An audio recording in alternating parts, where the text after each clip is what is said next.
Hello 10th class, welcome back. आज हम पढ़ेंगे 3.3 धातुएं एवं अधातुएं कैसे अभिक्रिया करती हैं। हमने कक्षा 9 में बच्चों संयोजकता पढ़ा।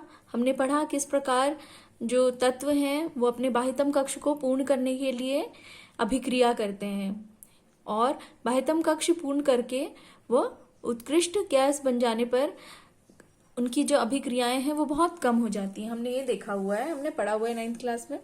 उत्कृष्ट गैसों एवं कुछ धातुओं तथा अधातुओं के इलेक्ट्रॉनिक विन्यास पर ध्यान दीजिए। सारणी 3.3 में हम देख सकते हैं कि सोडियम परमाणु के बाह्यतम कोश में केवल एक इलेक्ट्रॉन है। हमने सोडियम परमाणु पढ़ा था, हमने कुछ परमाणु 18 जो परमाणु थे हमने पढ़े थे, ठीक है। 9th क्लास में हमने उनके जो संख्या होती है वो भी पढ़ी थी, परमाणु संख्या। और परमाणु संख्या के आधार पर ही हम करते हैं। जैसे सोडियम का जो परमाणु संख्या है वो 11 है, तो उसको हम पहले कक्ष में 2 इलेक्ट्रॉन, दूसरे में 8 और आखिरी जो कक्ष होता है जिसे हम बाह्यतम कक्ष भी कहते हैं, बाह्यतम कोश भी कहते हैं, उसमें 1 इलेक्ट्रॉन होता है। यदि यह आपने एम कोश से 1 इलेक्ट्रॉन को त्याग कर देता है तब एल कोश इसका बाह्यतम कोश बन जाता है। हमने ये भी देखा था कि किस तरह से कोश होते हैं। हमने पढ़े थे कि के, एल, एम, एन कोश होते हैं, ठीक है, हमने ये पढ़ा था। और हम इलेक्ट्रॉन कैसे फिल करते हैं। के कोश में हमारे जो अधिकतम इलेक्ट्रॉन होते हैं वो 2 होते हैं के में, एल में 8, एम में 8, इस तरह से हम देखते हैं, ठीक है। फिर इसके बाद 18, ठीक है। तो बच्चों ये कैसे था, हमने 2n² एक फॉर्मूले से हमने किया हुआ है कि पहला सब शेल होता है किसी का, पहला शेल इस तरह से कोई भी परमाणु है उसका पहला शेल, ठीक है, नाभिक है, पहला शेल, दूसरा, तीसरा और ये चौथा। तो पहले शेल को हम के शेल कहते हैं। क्या शेल कहते हैं? के। दूसरे को एल, फिर एम, फिर एन कहते हैं। तो के में हम कितने इलेक्ट्रॉन भरेंगे, हम इस ये फॉर्मूले से करते हैं 2n²। 2 इंटू एन पहला कोश होता है, ठीक है, स्क्वायर, 2 इंटू 1 आ जाएगा, यानी कि 2 इलेक्ट्रॉन ही हम अधिकतम भर सकते हैं। इसके बाद एल में 2 इंटू n², एन का मतलब यहाँ दूसरा कोश है, 2 इंटू 2 का स्क्वायर, यानी कि हमारे पास 2 इंटू 4, हम 8 इलेक्ट्रॉन भर सकते हैं, ठीक है। एम में हम फिर 2 इंटू n², यानी कि हम 2 इंटू 3 का स्क्वायर, 2 इंटू 9, आंसर 18 आया। बट हम 18 नहीं करते, हम 8 ही इलेक्ट्रॉन फिल करते हैं, ठीक है। तो चलिए हम देख लेते हैं कैसे हम करते हैं। और ये जब फिल हो जाते हैं, जो भी कक्ष हैं फिल होते हैं, तो इनकी जो अभिक्रियाशीलता है वो कम हो जाती है, वो निम्न हो जाती है, ठीक है। और जैसा कि हम सोडियम में देख रहे हैं, एम कोश में एक इलेक्ट्रॉन का जब त्याग होता है तो एल कोश में इसका बाह्यतम कोश बन जाता है जिसमें स्थायी अष्टक उपस्थित है। इस परमाणु के नाभिक में 11 प्रोटॉन है लेकिन इलेक्ट्रॉन की संख्या 10 है। प्रोटॉन कितने हैं नाभिक में? 11 प्रोटॉन है, लेकिन इसमें इलेक्ट्रॉन की संख्या 10 है। 10 क्यों है? क्योंकि 1 इलेक्ट्रॉन दे दिया है होने के कारण इसमें धन आवेश की अधिकता होती है। यह सोडियम धनायन Na+ प्रदान करता है, ठीक है। दूसरी ओर क्लोरीन के बाह्यतम कक्ष में 7 इलेक्ट्रॉन होते हैं। अब हम क्लोरीन देख लेते हैं। हम अगर इलेक्ट्रॉन बिंदु संरचना देखते हैं, सोडियम क्लोरीन की हम देखना चाहते हैं, तो सोडियम के कितने होते हैं बाह्यतम कक्ष, सोडियम का परमाणु संख्या कितना होता है?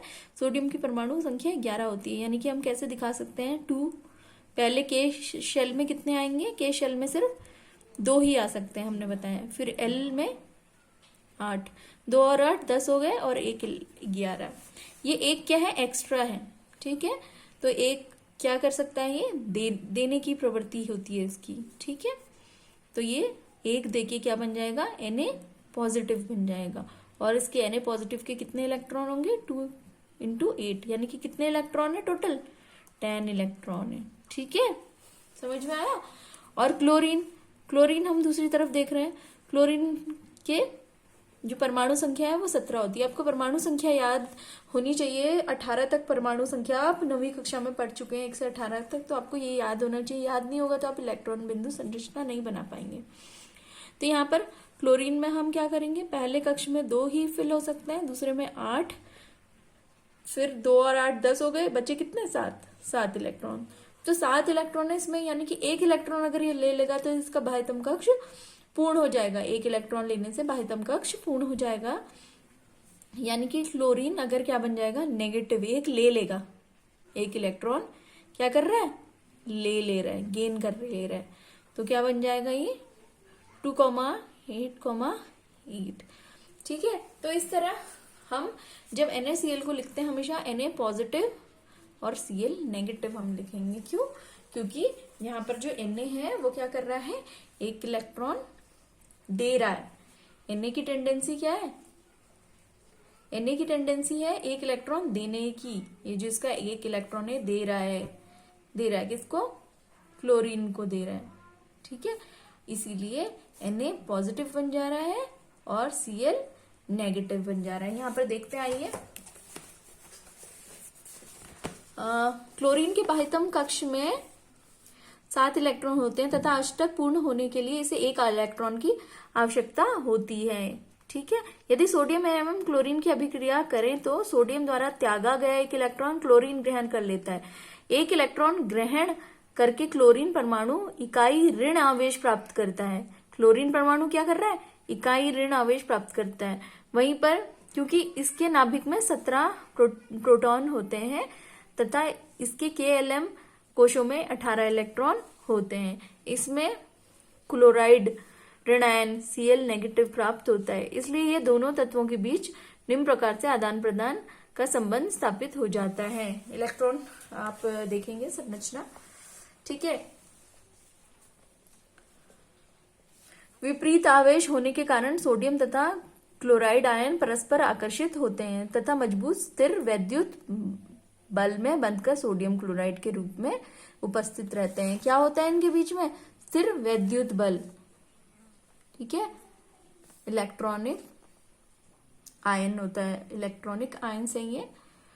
ठीक है, सोडियम क्लोराइड के रूप में उपस्थित रहते हैं। ध्यान देने योग्य बात यह है कि सोडियम क्लोराइड अणु के रूप में नहीं पाया जाता, बल्कि यह विपरीत आयनों का समुच्चय होता है। क्या होता है सोडियम क्लोराइड, विपरीत आयनों का समुच्चय होता है। Na2,8,1 सोडियम धनायन किस तरह से बना, Na पॉजिटिव हो गया, इसने 1 इलेक्ट्रॉन दे दिया, 2,8 1 इलेक्ट्रॉन दे दिया, और यहाँ पर क्लोरीन 2,8,7 है और इसने 1 इलेक्ट्रॉन ग्रहण कर दिया, तभी ये 2,8,8 हो गया। ये इस तरह क्लोराइड ऋणायन बन गया और सोडियम देने की वजह से सोडियम धनायन बन गया। आप यहाँ पर देख सकते हैं सोडियम का जो 1 इलेक्ट्रॉन है ये क्लोरीन ने ले लिया है और ये बन गया है सोडियम क्लोराइड। इस तरह सोडियम क्लोराइड का निर्माण होता है। आइए देखिए आगे हम देखते हैं। इसी तरह हम मैग्नीशियम में भी देख सकते हैं। मैग्नीशियम में आप देखेंगे कि मैग्नीशियम के कितने होते हैं। मैग्नीशियम की जो परमाणु संख्या होती है, मैग्नीशियम की परमाणु संख्या होती है 12। तो इसको हम दिखाएंगे 2,8,2। 2 इलेक्ट्रॉन इसमें एक्स्ट्रा हैं मैग्नीशियम में। तो मैग्नीशियम क्या करेगा, Mg 2 इलेक्ट्रॉन ये दे देगा। ठीक है। और क्लोरीन आपको पता ही है कि क्लोरीन का कितना होता है 2,8,7, यानी कि क्लोरीन क्या करेगा, 1 इलेक्ट्रॉन लेगा। ठीक है, और ये बना देगा Cl नेगेटिव, और Cl नेगेटिव के पास कितने इलेक्ट्रॉन हो जाएंगे 2,8,8, और Mg2 पॉजिटिव के पास कितने इलेक्ट्रॉन हो जाएंगे 2,8,8। ठीक है, यानी कि हमारे पास मैग्नीशियम पर कितने इलेक्ट्रॉन एक्स्ट्रा हैं, 2 इलेक्ट्रॉन। ठीक है, और क्लोरीन हमारे पास, हम इसको दिखाएंगे एक एक्स सिंबल से। ठीक है, इसके इलेक्ट्रॉन 7 इलेक्ट्रॉन है, 1 इलेक्ट्रॉन अगर मिल जाएगा तो ये पूर्ण हो जाएगा। इसी तरह एक और अगर हमारे पास क्लोरीन उपस्थित है उसमें भी हमें 1 इलेक्ट्रॉन की कमी है, तो 1 इलेक्ट्रॉन मिलने से हमारा क्या बन जाएगा, यहाँ पर ये बन जाएगा Mg2 पॉजिटिव, क्योंकि Mg ने 2 इलेक्ट्रॉन दिए, और हमारा क्लोरीन बन जाएगा क्लोरीन नेगेटिव। ठीक है, कैसे, यहाँ पर हम 2 कर देंगे, क्योंकि जो क्लोरीन नेगेटिव बना है ये कितने हैं हमारे पास, 2 हैं। ठीक है, इस तरह से हो जाएगा। आप समझे इस बात को। आयनिक यौगिकों के गुणधर्म, और ऐसे यौगिक को हम क्या कहते हैं, आयनिक यौगिक कहते हैं। ठीक है, आयन से बने हैं, धनायन और ऋणायन दोनों उपस्थित होता है यौगिक में, तो इनको कहते हैं आयनिक यौगिक। ठीक है, और इनके बीच स्थिर वैद्युत बल होता है। इनके गुणधर्म देख लेते हैं, ये आपको ध्यान में रखने हैं बच्चों।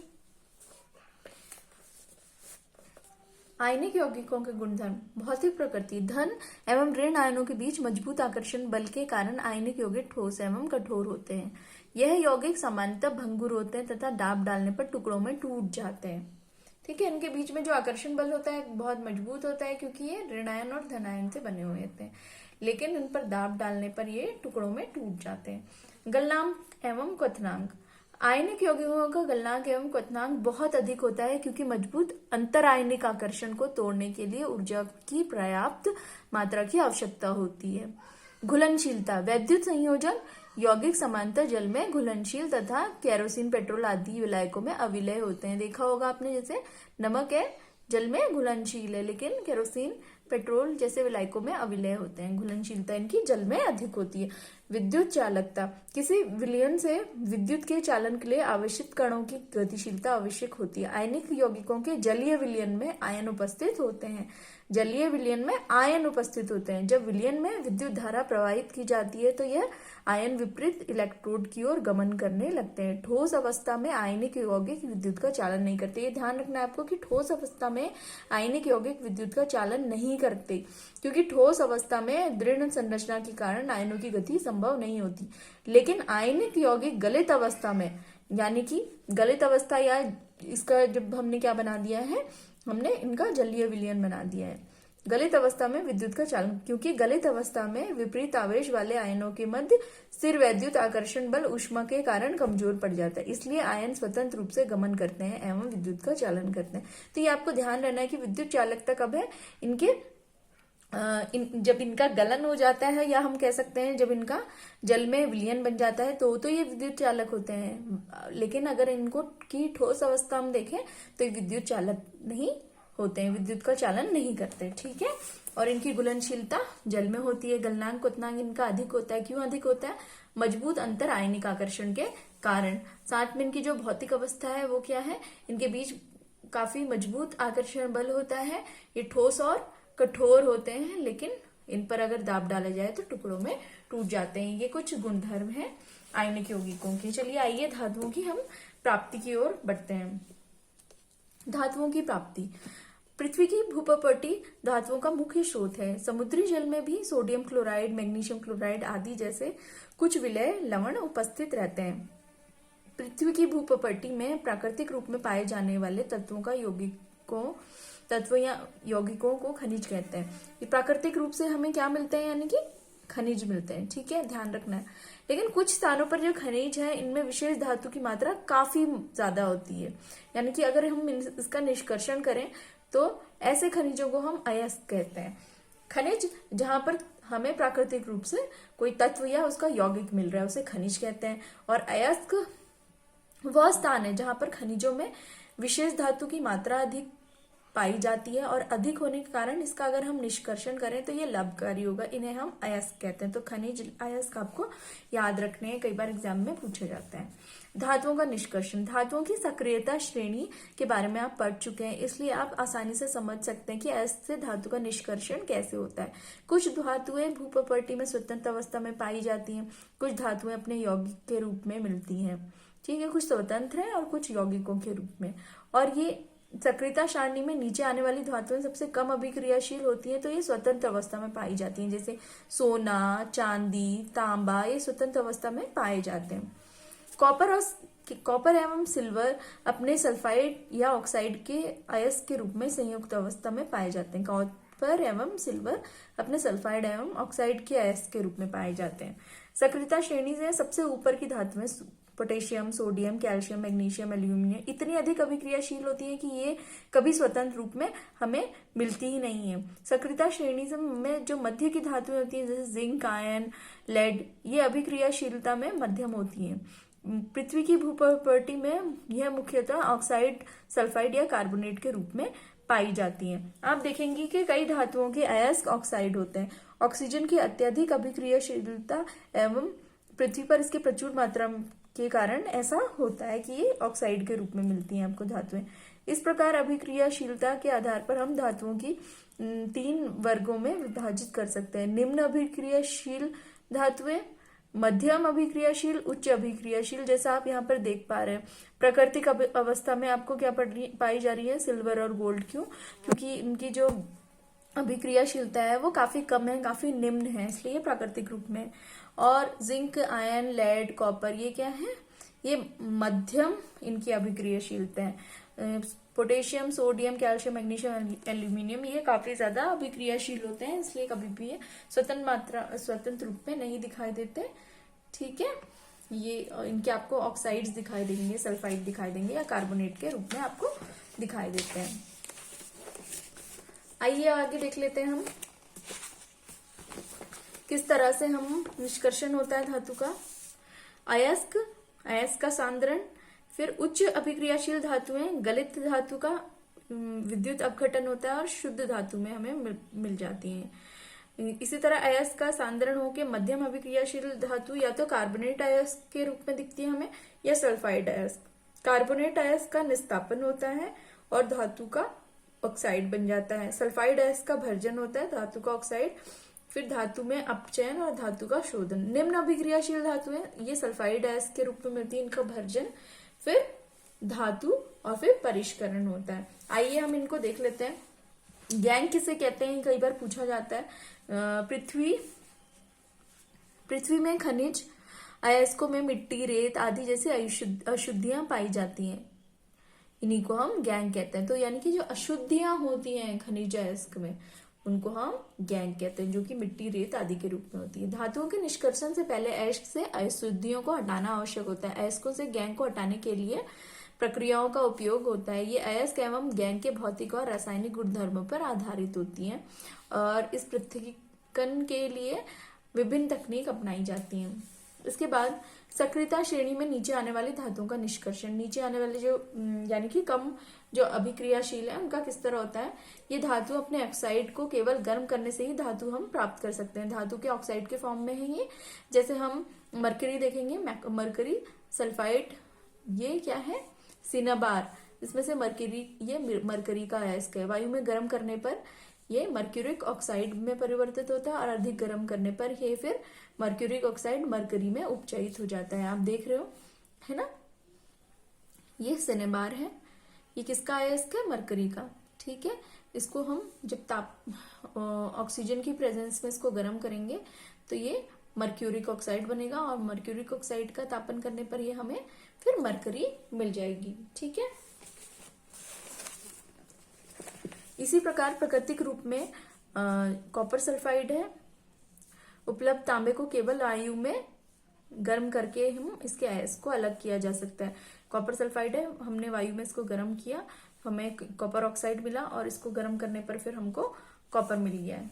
ठीक है, सक्रियता सारणी से मध्य में स्थित धातुओं का निष्कर्षण। मध्य में जो स्थित है उन धातुओं को हमें भर्जन व निस्तापन से हम करते हैं। तो देख लेते हैं हम। आइए, सक्रियता श्रेणी में मध्य में स्थित धातुएं जैसे आयरन, जिंक, लेड, कॉपर आदि को अभिक्रियाशीलता मध्यम इनकी होती है। प्रकृति में यह प्रायः सल्फाइड या कार्बोनेट के रूप में पाए जाते हैं। किस रूप में, सल्फाइड या कार्बोनेट के रूप में। सल्फाइड या कार्बोनेट की तुलना में धातु को उसके ऑक्साइड से प्राप्त करना अधिक आसान है। सल्फाइड और कार्बोनेट से उसके ऑक्साइड रूप से प्राप्त करना ज्यादा आसान है। इसलिए अपचयन से पहले धातु को सल्फाइड एवं कार्बोनेट को धातु ऑक्साइड में परिवर्तित करना आवश्यक है। सल्फाइड अयस्क को वायु की उपस्थिति में अधिक ताप पर गर्म करने पर यह ऑक्साइड में परिवर्तित हो जाता है, जिसे हम भर्जन कहते हैं। सल्फाइड अयस्क, ध्यान रखना आपको, भर्जन किसे कहते हैं। सल्फाइड अयस्क को जब हम अधिक ताप पर गर्म करते हैं तो यह ऑक्साइड में परिवर्तित होता है, जिसे भर्जन कहते हैं।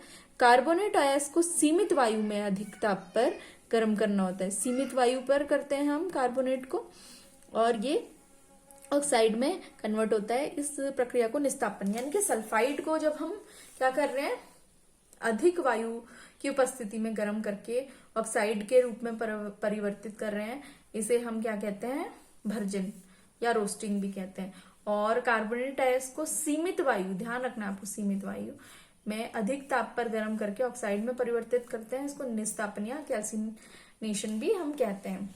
ठीक है, जैसा आप देख रहे हो जिंक सल्फेट को हम क्या कर रहे हैं, भर्जन हम कर रहे हैं इसका, यानी कि हम जिंक सल्फेट को हम क्या कर रहे हैं, अधिक वायु की उपस्थिति में जिंक ऑक्साइड में कन्वर्ट कर रहे हैं।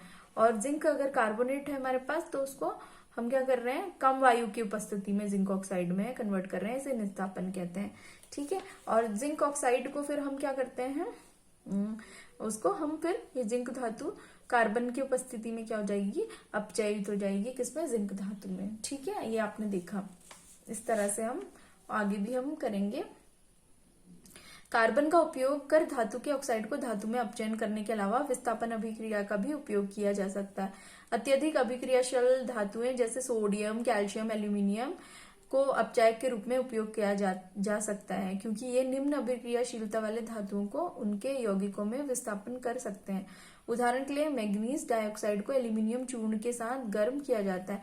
मैग्नीशियम ऑक्साइड को एल्यूमिनियम के साथ गर्म करने पर क्या बन जाएगा, हमारे पास मैग्नीज आ जाएगा, और जो अधिक अभिक्रियाशील एल्यूमिनियम है एल्यूमिनियम ऑक्साइड बना देगी। तो इनको भी हम, जो अधिक अभिक्रियाशील धातुएं हैं, इनको भी हम विस्थापित करने में विस्थापन अभिक्रिया की तरह हम यूज कर सकते हैं, और यूज करेंगे तो हमारे पास जो दूसरा धातु है शुद्ध रूप में आ जाएगा।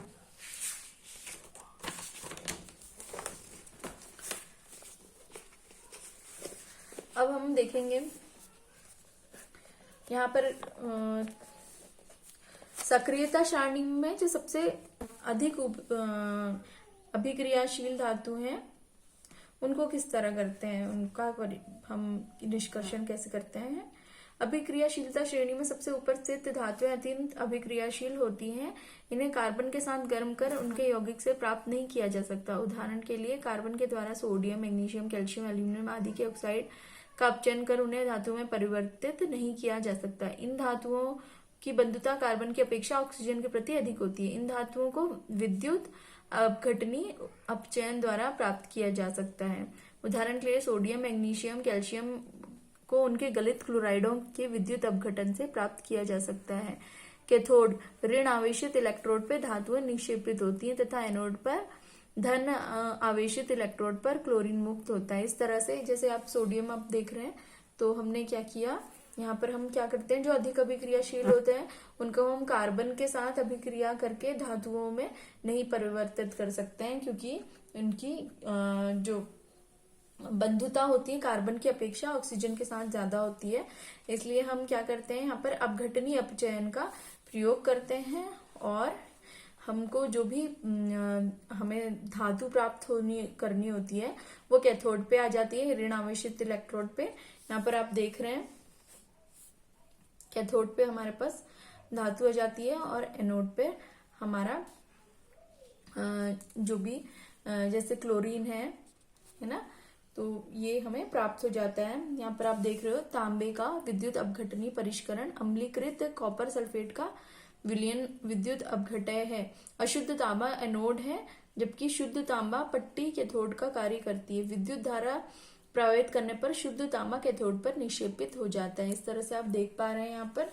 ठीक है, अब धातुओं का परिष्करण, आगे हम धातुओं का परिष्करण किस तरह करते हैं। ऊपर वर्णित विभिन्न अपचयन प्रक्रियाओं में प्राप्त धातुएं पूर्ण रूप से शुद्ध नहीं होती हैं। इनमें अपद्रव्य होते हैं जिन्हें हटाकर शुद्ध धातु प्राप्त की जा सकती है। धातुओं से अपद्रव्य को हटाने के लिए सबसे अधिक प्रचलित विधि अपघटनी परिष्करण है। विद्युत अपघटनी परिष्करण copper, zinc, tin, nickel, silver, gold आदि जैसे अनेक धातुओं का परिष्करण विद्युत अपघटन द्वारा किया जाता है। इस प्रक्रम में अशुद्ध धातु को एनोड तथा शुद्ध धातु को पतली परत को कैथोड बनाया जाता है, जो यहाँ पर आप देख रहे हैं। ठीक है, विद्युत अपघटय से जब धारा प्रवाहित की जाती है तब एनोड पर स्थित अशुद्ध धातु विद्युत अपघटय में घुल जाती है। इतना ही मात्रा में शुद्ध धातु विद्युत अपघटय से कैथोड पर निक्षेपित हो जाती है। विलय अशुद्धियां विलयन में चली जाती हैं तथा अविलय अशुद्धियां एनोड की तली पर निक्षेपित हो जाती है, जिसे एनोड पंख भी हम कहते हैं। इसमें अशुद्धियां हैं और कैथोड पे शुद्ध धातु हमारा आ जाता है। संचारण आप पढ़ चुके हैं, पहले पार्ट पर भी हम पढ़ चुके हैं। संचारण क्या होता है? जब वायु, आर्द्रता या अम्ल के कारण कोई भी हमारी जो धातु है वो संचारित होने लगती है, उसका रंग बदल जाता है ना, और वो उसका संचारण होता रहता है, तो उसको हम क्या कहते हैं? संचारण कहते हैं। और इसकी सुरक्षा हम कैसे कर सकते हैं? संचारण होने वाली जो धातु है उनकी सुरक्षा हम पेंट करके, तेल लगाकर, ग्रीस लगाकर, या यशद लेपन। यशद लेपन क्या है? लोहे की वस्तुओं पर जस्ते की परत चढ़ाना, या क्रोमियम लेपन, एनोडीकरण या मिश्रातु बनाकर हम लोहे को जंग से बचा सकते हैं। लोहे एवं इस्पात को जंग से सुरक्षित रखने के लिए उन पर जस्ते की हम परत लगाते हैं, तो इसको यशद लेपन कहते हैं। जस्ते की परत नष्ट हो जाने के बाद भी यशद लेपित वस्तु जंग से सुरक्षित रहती है। धातु के गुण धर्मों को बेहतर बनाने की अच्छी विधि मिश्रात्वन है। इस विधि में धातुओं इच्छानुसार धातुओं के अत्यंत गुणधर्म प्राप्त कर सकते हैं। उदाहरण के लिए लोहा सर्वाधिक उपयोग में आने वाली धातु है, लेकिन कभी भी शुद्ध अवस्था में इसका उपयोग नहीं किया जाता। ऐसा इसलिए क्योंकि शुद्ध धातु अत्यंत नर्म होती है एवं गर्म करने पर सुगमतापूर्ण खिंच जाता है, लेकिन यदि इसमें थोड़ा कार्बन मिला दे तो यह कठोर व प्रबल हो जाती है। लोहे के साथ निकेल एवं क्रोमियम मिलाने पर इसमें स्टेनलेस इस्पात प्राप्त होता है, जो कठोर होता है तथा इसमें जंग नहीं लगता। इस प्रकार यदि लोहे के साथ कोई अन्य पदार्थ मिश्रित किया जाता है तो इसके गुणधर्म बदल जाते हैं। वास्तव में कोई अन्य पदार्थ मिलाकर किसी भी धातु के गुणधर्म बदले जा सकते हैं। यह पदार्थ धातु या अधातु कुछ भी हो सकता है। दो या दो से अधिक धातुओं के समांगी मिश्रण को मिश्रातु कहते हैं। मिश्रातु भी आपसे पूछे जाते हैं कई बार, ठीक है। तो दो या दो से अधिक धातुओं के समांगी मिश्रण को मिश्रातु कहते हैं। जैसे कि आप यहाँ पर देखेंगे कि शुद्ध, आपने देखा होगा शुद्ध सोने को 24 कैरेट कहते हैं तथा ये काफी नर्म होता है, इसलिए आभूषण बनाने के लिए ये उपयुक्त नहीं होता। इसे कठोर बनाने के चांदी या तांबा मिलाया जाता है। भारत में अधिकांशतः आभूषण बनाने के लिए 22 कैरेट सोने का उपयोग होता है। इसका तात्पर्य क्या होता है 22 कैरेट सोने का? शुद्ध सोने में 2 भाग तांबा या 2 भाग चांदी है इसमें, ठीक है। तो ये क्या है? मिश्रातु है, 22 कैरेट जो सोना होता है। मिश्रातु को अमलगम भी कहते हैं। शुद्ध धातु की अपेक्षा इसके मिश्रातु की विद्युत चालकता तथा गलनांक कम होता है। उदाहरण के लिए तांबा एवं जस्ते के मिश्रातु को पीतल, ताम्र एवं टिन के मिश्रातु को कांसा कहते हैं। आपने यहाँ पर भी देखा होगा प्राचीन भारत धातु कर्म का चमत्कार। लगभग 400 ईसा पूर्व भारत के लौह कर्मियों ने दिल्ली में कुतुब मीनार के पास एक लौह स्तंभ बनाया। उन्होंने जंग से पिटुआ लोहे को बचाने के लिए एक विधि विकसित की। संभवतः पृष्ठ पर मैग्नेटिक ऑक्साइड की पतली परत बनने के कारण ऐसा है, जिससे पहले स्तंभ पर कई उपचार प्रक्रम किए गए हों। हो सकता है विभिन्न लवणों के मिश्रण से इसे रंग कर फिर इसे गर्म कर इसका शमन किया गया हो। यह स्तंभ 8 मीटर ऊंचा, इसका भार 6 टन है, ठीक है। लगभग 6000 किलोग्राम का ये लौह स्तंभ है। तो यानी कि ये जो हम मिश्रातु की बात कर रहे हैं, धातुओं को हम मिलाने की बात कर रहे हैं या उनको संचारण से बचाने की, तो ये अभी से नहीं, बहुत सालों पहले से भी हमारे भारतवर्ष में ये हुआ करता था। इसके बाद ताम्र का उपयोग विद्युतीय परिपथ बनाने में किया जाता है। शीशा एवं टिन का मिश्रातु सोल्डर है, जिसका गलनांक बहुत कम होता है। इसका उपयोग विद्युत तारों की परस्पर वेल्डिंग में किया जाता है। इस तरह हमने अपना ये पाठ पूर्ण कर लिया है। अब बच्चों आप लोगों को ये सारे प्रश्न करने हैं, कहीं पर कोई परेशानी आपको आएगी, प्रॉब्लम आएगी तो आप पूछ सकते हैं। मिलते हैं अगले वीडियो में।